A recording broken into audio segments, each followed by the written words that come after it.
إن الحمد لله نحمده ونستعينه ونستغفره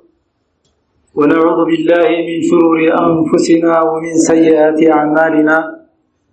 من يهده الله فلا مضل له ومن يضلل فلا هادي له وأشهد أن لا إله إلا الله وحده لا شريك له وأشهد أن محمدا عبده ورسوله صلى الله عليه وعلى آله وصحبه وسلم تسليما كثيرا أما بعد عباد الله اتقوا الله تعالى وراقبوه في السر والعلن واعلموا أنه لا يخفى عليه شيء من أمركم واعلموا أنكم لن تنالوا السعادة في الدنيا والآخرة إلا باتباع رسول الله صلى الله عليه وسلم والأخذ بوصاياه ونصيحته فإن الأنبياء أنصح العباد للعباد وأرفع وأرحم العباد بالعباد ولقد نصحنا رسول الله صلى الله عليه وسلم بثلاث جمل فيها خير الدنيا والآخرة ينبغي تكرار مدارستها وتذكير بعضنا بعضا بها وأن لا نمل من ذلك وهي قوله اتق الله حيثما كنت وأتبع السيئات الحسنة تمحوها وخالق الناس بخلق حسن والتقوى يا عباد الله هي طاعة الله وطاعة رسوله صلى الله عليه وسلم هي أن تجعل بينك وبين عذاب الله وقاية بفعل الواجبات وترك المحرمات وهي وصية الله للأولين والآخرين لأنها سبب سعادتهم ونجاتهم في الدنيا والآخرة ومن يتق الله يجعل له مخرجا ويرزقه من حيث لا يحتسب ومن يتق الله يجعل له من أمره يسرا ومن يتق الله يكفر عنه سيئاته ويعظم له أجرا يا أيها الذين آمنوا إن تتقوا الله يجعل لكم فرقانا ويكفر عنكم سيئاتكم ويغفر لكم والله ذو الفضل العظيم وغير ذلك من الآيات الدالة على فضل التقوى فإذا اتقيت الله أيها المسلم رزقك ويسر لك أمورك وأخرجك من المآزق وعلمك ما ينفعك وعظم أجرك ونصرك وغفر لك ذنوبك وأنجاك من النار فيا لها من فضائل يغفل عنها الكثير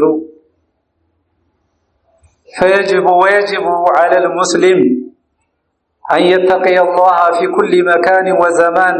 وزمان وحال لما سمعتم في الحديث حيثما كنت في الغيب والشهادة والسر والعلن والليل والنهار وفي بيتك وسيارتك وأنت مع أصحابك وأنت مع زوجتك على الفراش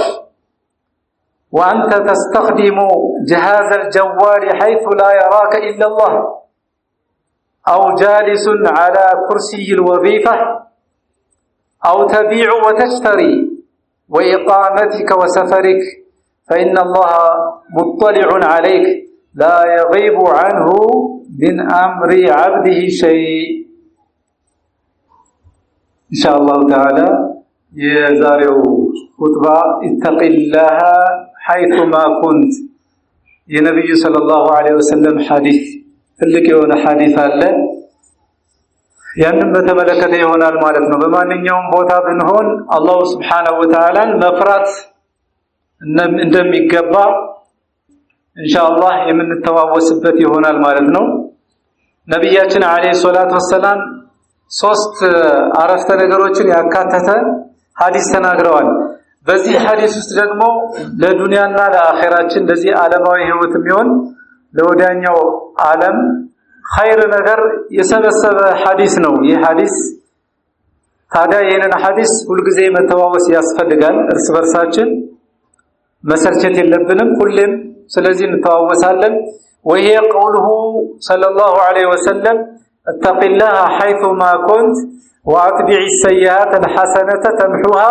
وخالق الناس بخلق حسن ሶስት መልእክቶች ነው ያሉ በዚህ ውስጥ አንደኛው اتق الله حيثما كنت በማንኛውም ቦታ ብትሆን አላህ Subhanahu Wa Ta'ala ፍራ የሚለው ሲሆን ሁለተኛው መልእክታቸው ደግሞ واتبع السيئات الحسنة تمحوها የሆነ መጥፎ ነገር ከሰራ ከዛ በኋላ መልካም ስራ አስከተልበት ያንን ይሰርዘዋል መጥፎውን ስራ ማለት ነው። ሶስተኛው መልእክታቸው وخالق الناس بخلق حسن ከሰዎች ጋር ስትኗኗር በመልካም ስነ ምግባር ተኗኗር። ይሄ ማህበራዊ ህይወትን በተመለከተ ስለዚህ ተቅዋ የመጀመሪያው መልእክታቸው የነብዩ ሰለላሁ ዐለይሂ ወሰለም መልእክታቸው ተቅዋ አላህ Subhanahu Wa Ta'ala መፍራት ነው። አላህን መፍራት አላህን ምንፈራው በምንድነው? አላህን በመታዘዝ ነብዩ ሰለላሁ ዐለይሂ ወሰለም በመታዘዝ ነው። هي أن تجعل بينك وبين عذاب الله وقاية ባንተና እንደዚሁም ደግሞ አላህ Subhanahu Wa Ta'ala ባዘጋጀው ቅጣት የጀሃነም ቅጣት በዚህ መካከል ግርዶሽ ሊሆን የሚችል መጠበቂያን መያዝ ነው። ምንድነው ያ ግርዶሽ? ከአላህ ቅጣትና በእኛ መካከል ሊጋርድልንና ሊያድነን የሚችለው ምንድነው? ዋጅብ የሆኑ አላህ Subhanahu Wa Ta'ala ግዴታ ያደረጋቸውን ተግባራቶች በመተግበርና እንደዚሁም ደግሞ حرام የሆኑ ወይም ክልክል የሆኑ ተግባራትን በመተውና በመራቅ ነው። ይሄ አደራ የተቅዋ አላህ Subhanahu Wa Ta'ala መፍራት የሚባለው አደራ ለመጀመሪያውም ለመጨረሻውም አላህ Subhanahu Wa Ta'ala አደራ ያለበት መልእክት ነው። ለምን لانها سبب سعادتهم ونجاتهم ሰዎች በዚህ በዱንያ ህይወትም ይሁን በዓለማዊ ህይወትም ይሁን በወዳኛው ዓለም ከእሳት የሚድኑበት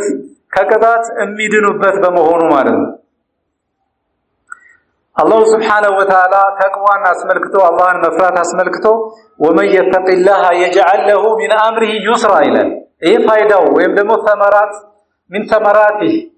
አላህን በመፍራት የሚገኘው ጥቅም ምንድነው? ومن يتق الله አላህን የሚፈራ ሰው يجعل له من امره يسرا ነገሩን ሁሉ የተግራራ ያደርግለታል፣ የተፍታታ ያደርግለታል። ከውስብስብ ነገር አላህ Subhanahu Wa Ta'ala ያወጣዋል ማለት ነው። በሌላም አንቀጽ ومن يتق الله يكفر عنه سيئاته ويعظم له اجرا الى الله አላህን የፈራ ሰው يكفر عنه سيئاته ኃጢያቶችን አላህ ከሱ ላይ ይሰርዝለታል ويعظم له اجرا ምንዳውንም አላህ ከፍ ያደርግለታል ይላል። በሌላም አንቀጽ يا ايها الذين امنوا እናንተ ያመናችሁ ሰዎች ሆይ ان تتقوا الله አላህን የምትፈሩ ከሆነ يجعل لكم فرقانا መለያ መሳሪያ ያደርግላችኋል። ሐቅና ባጢልን ውሸትንና እውነትን የምትለዩበት አላህ ያደርግላችኋል። ይህ ብቻ አይደለም ويكفر عنكم سيئاتكم ኃጢያቶቻችሁን ወንጀሎቻችሁንም እንደዚሁ ከናንተ ላይ ይሰርዛል። ويغفر لكم ለናንተ ይምራል፣ ምህረት ያደርግላችኋል። والله ذو الفضل العظيم አላህ የታላቅ ችሮታ ባለቤት ነውና ይሄና እንግዲህ መሰል የሆኑ የቁርአን አንቀጾች በርካታ ናቸው። ተቅዋን በተመለከተ አላህን መፍራትን በተመለከተ የመጡ ማለት ነው። ስለዚህ እያንዳንዱ ሙስሊም በማንኛውም ቦታ አላህን ሊፈራ ይገባል ማለት ነው። በሩቅም ሆኖ በቅርብ አላህን መፍራት ይኖርበታል። በሚስጥርም በግልጽም አላህን መፍራት፣ በሌሊትም በቀንም አላህን መፍራት ያስፈልጋል። በቤታችንም አላህን ልንፈራ ይገባል። መኪናችን ውስጥ አላህን ልንፈራ ይገባል። እንደዚሁም ደግሞ የመንግስት ሰራተኛ ከሆነም በቢሮአችን ወንበሯ ላይ ቁጭ ስንል በተሰጠን ስልጣን በአግባቡ አላህን ፈርተን መስራት መቻል አለብን። حتى ባልና ሚስት ፍራሽ ላይ በሚሆኑበት ጊዜ አላህን መፍራት አለባቸው። ባል በሚስቱ፣ ሚስት በባሏ አላህን ልትፈራ ይገባል። وأن تستخدم جهاز الجوال حيث لا يراك إلا الله እንደዚህም ደግሞ ሞባይላችንን ስንጠቀም አላህን መፍራት ያስፈልጋል አላህ ይመለከተናል በሁሉም ቦታ ማለት ነው حرام ነገሮች በሞባይላችን ብናይ ተደብቀን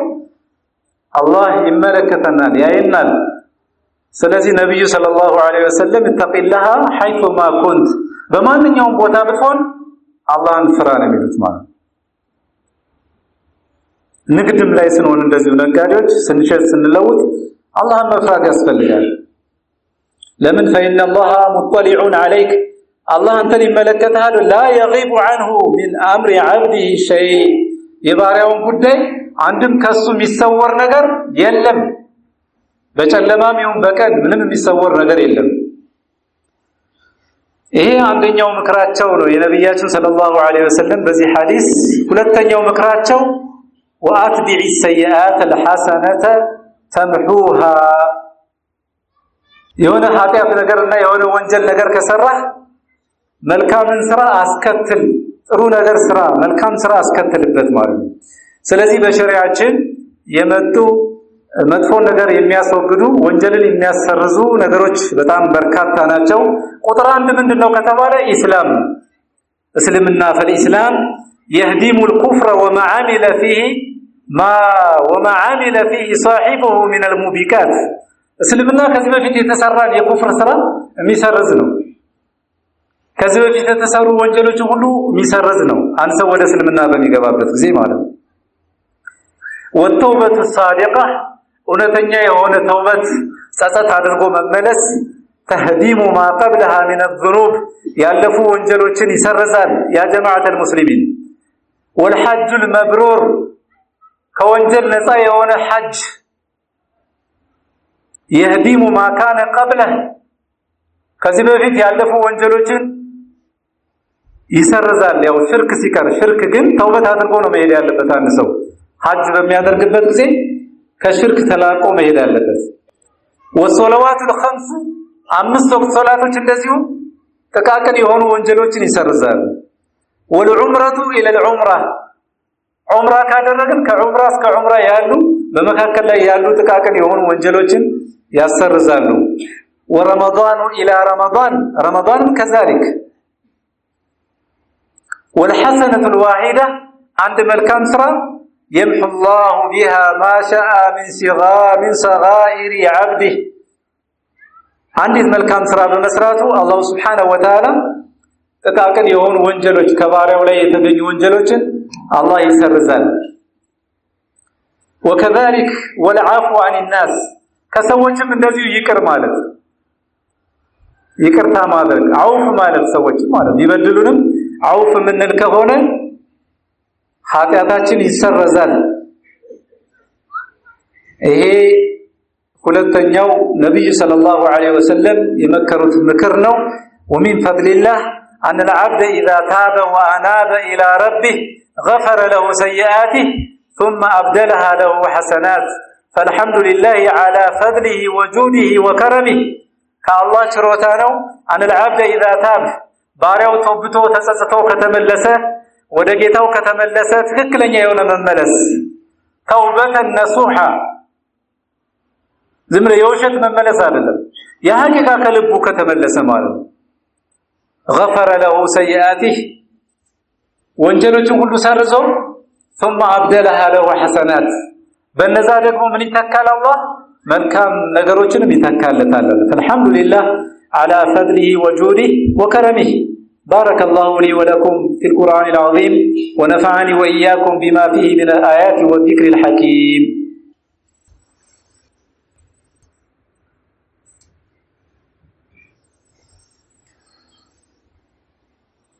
الحمد لله على إحسانه والشكر له على توفيقه وامتنانه وأشهد أن لا إله إلا الله وحده لا شريك له تعظيما لشأنه وأشهد أن محمدا عبده ورسوله صلى الله عليه وعلى آله وصحبه وسلم تسليما كثيرا أما بعد عباد الله الوصية الثالثة التي اشتمل عليها الحديث الكريم يقدموا يا نبي صلى الله عليه وسلم حديث